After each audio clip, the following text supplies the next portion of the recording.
Wesh les mecs, j'espère que vous allez tous et toutes très bien et que vous passez une excellente journée. Aujourd'hui on se retrouve ici pour une toute nouvelle vidéo où je vais vous présenter une config PC à moins de 500€. Merci à Lyoko qui m'a aidé pour sa config, je vous mets le lien de sa chaîne en description, n'hésitez pas à aller la voir. N'oubliez pas de vous abonner, de liker et d'activer la petite cloche de notification. Alors les mecs, juste pour vous prévenir, la semaine prochaine je vais sortir une très grosse vidéo, un énorme concept, j'espère vraiment que cela va vous plaire. Juste avant de commencer, n'hésitez vraiment pas à nous rejoindre sur les Discord pour avoir des infos en exclu, et si vous avez n'importe quelle question à nous poser la team, on est là pour ça, donc n'hésitez vraiment pas. Sur ce, bonne vidéo à tous. Pour commencer, la première des choses à choisir, c'est le processeur. Celui que j'ai choisi vient de chez Intel et il s'agit du Intel Core i3 10100F. C'est un très bon processeur pour de l'entrée de gamme car son prix s'affiche actuellement à 88€ sur Amazon. Il sera cadencé à 3,6 GHz et ce i3 possède 4 cœurs. Comme presque tous les processeurs de chez Intel, le ventirail fourni est de très mauvaise qualité et ne refroidit donc pas bien ce processeur. Donc en fin de vidéo, je vous proposerai quelques bons plans pour améliorer ceci. On va enchaîner directement avec la RAM. Je vous conseillerais de partir sur des barrettes de chez Corsair, le kit Corsair Vengeance 2x4 Go de RAM. Donc en tout, tu l'as deviné, il y a 8 Go qui sera fourni en DDR4. Ces barrettes sont cadencées à 2666 MHz. Pour un budget de 50€, pour de la RAM avec les prix actuels, on ne pourra pas trouver de la 16 Go. Mais 8 Go pour un utilisage plutôt bureautique, avec très peu de montage et très peu de logiciels à lancer simultanément,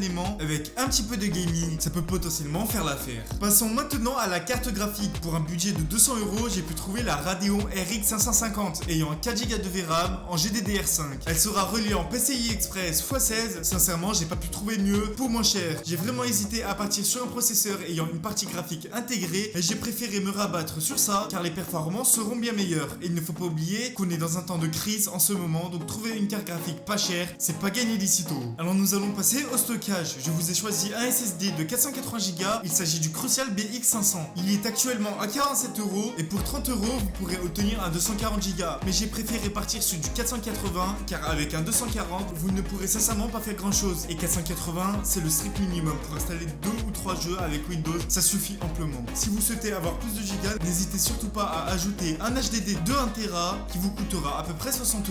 Pour alimenter tout ça, il va falloir vous procurer une alimentation. Celle que j'ai pu trouver sur Amazon est au prix de 43€. Elle se nomme la EVGA 500BR. C'est une alim de 500 watts qui est certifiée 80 plus bronze. Et vous pourrez même garder votre alim plus tard si vous voulez upgrade votre config car 500 watts est amplement suffisant. C'est plutôt une très bonne affaire pour ce prix. Je la valide entièrement. Et tout cela, on va venir le poser sur notre carte mère et je vous ai choisi la H310M de chez Asus qui possède un socket au format LGA 1151. Elle embarquera 2 slots de RAM en DDR4 qui va pouvoir être cadencé jusqu'à 2666 MHz, ce qui est juste parfait car ça correspond exactement à la vitesse cadencée des RAM. Vous pourrez placer sur votre carte mère un maximum de 32 Go de RAM, ce qui sera largement assez pour votre PC si vous souhaitez augmenter plus tard vos RAM. Juste n'oubliez pas de vérifier la compatibilité de votre nouveau processeur avec la carte mère en changeant de config. Et si vous souhaiterez aussi plus tard changer de processeur ou pourquoi pas partir sur du AMD, il faut savoir qu'il faudra changer la carte mère aussi car elle est compatible que avec les processeurs Intel, donc vérifiez bien avant. Nous allons enchaîner avec les petits plus que vous pourrez rajouter sur votre config. Je ne les ai pas rajoutés à la config initiale car le boîtier par exemple dépendra de vos goûts et de vos couleurs et certains produits dépassent aussi un peu le budget à cause malheureusement de la carte graphique qui est hors de prix à cause de la saison actuelle. Mais vous pouvez retrouver une bonne carte graphique sur le bon coin, juste attention à bien la tester au préalable. Nous allons donc parler d'un boîtier de chez Corsair, le Carbide Series. Il pourra accueillir notre carte mère au format ATX. Ce boîtier est plutôt joli avec son beau design sobre et élégant, il plaira à beaucoup de monde. Un ventilateur RGB sera fourni avec ce boîtier. Le logo Corsair sur le devant pourra s'illuminer en 6 couleurs différentes car elle est complètement personnalisable. Ce boîtier possède 3 différents filtres à poussière, un sur le dessus, l'autre à l'avant et le dernier en bas. Grâce à ces filtres, il pourra garder votre système propre sans microparticules qui pourra rentrer à l'intérieur de votre config et qui pourra causer problème. Ce boîtier possède un potentiel de refroidissement hyper puissant et est capable d'accueillir jusqu'à 6 ventilateurs de 120 mm, 4 de 140 mm